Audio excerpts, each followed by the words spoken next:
Hello friends, welcome to ಮನಸ್ಸಿನ ಮಾತು ಮಧುರ podcast. ಇದು ಮನಸ್ಸುಗಳಿಂದ ಹೊರಬರುವ ಮಧುರವಾದ ಮಾತುಗಳ ಜಗತ್ತು. ಬನ್ನಿ, ಮನಸ್ಸಿನಿಂದ ಮನಸ್ಸಿಗೆ ಒಂದು ಪುಟ್ಟ ಪಯಣವನ್ನು ಆರಂಭಿಸೋಣ.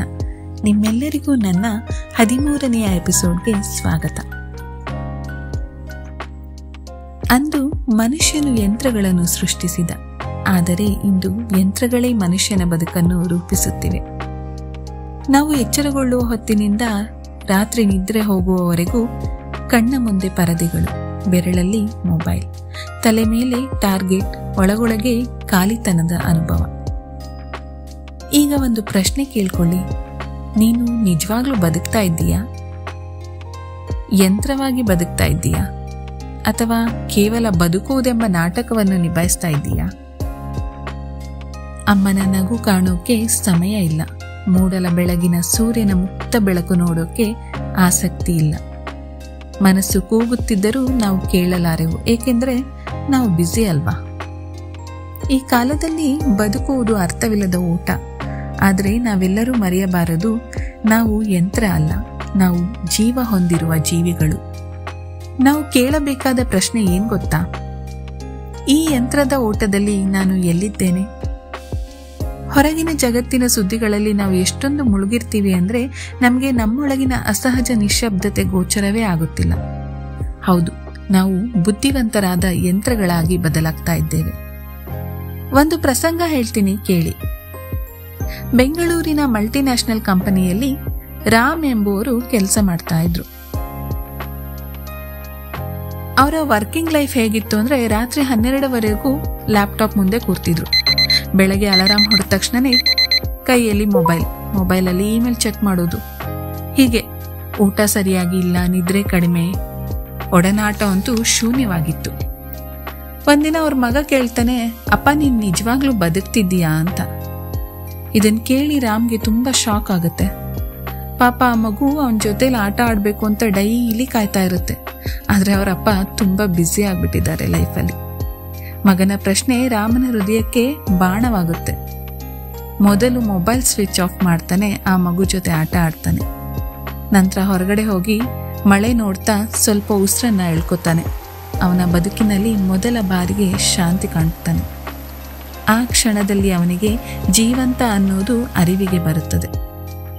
ನೋಡಿ, ನಾವು ದಿನಕ್ಕೆ ಎಷ್ಟು ಬಾರಿ ನಕ್ಕಿದ್ದೇವೆ, ಎಷ್ಟು ಬಾರಿ ನಮ್ಮ ಸಂಗಾತಿಗೆ ಕೇಳಿದ್ದೇವೆ, ನೀನ್ ಹೇಗಿದ್ದೀಯಾ ಅಂತ.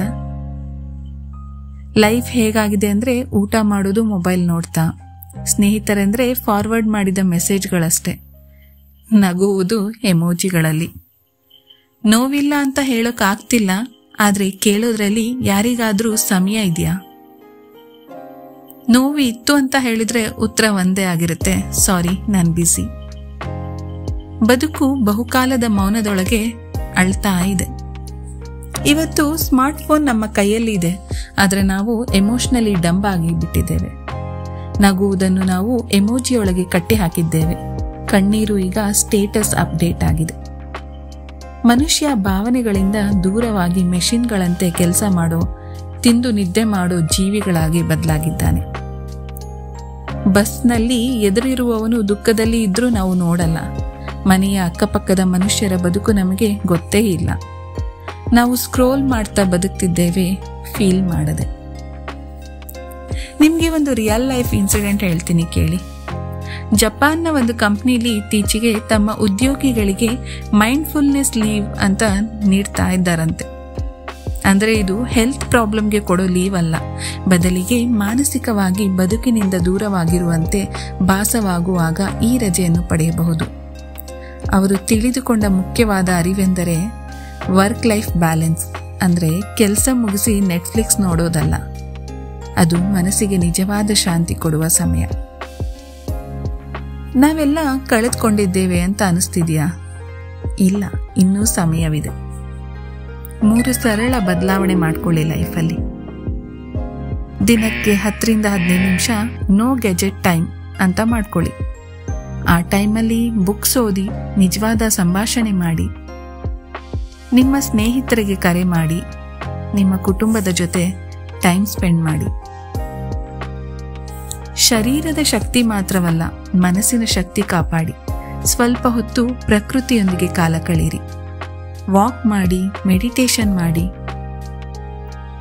ಬದುಕು ಒಂದು ಮೆಷಿನ್ ಅಲ್ಲ, ಅದು ಕಲೆಯೂ ಹೌದು, ನೃತ್ಯವೂ ಹೌದು, ಪ್ರೇಮವೂ ಹೌದು. ನೀನು ಮೋಡವಾಗು, ಮಳೆಯಾಗಿ ಹರಿದು ಬಿಡು.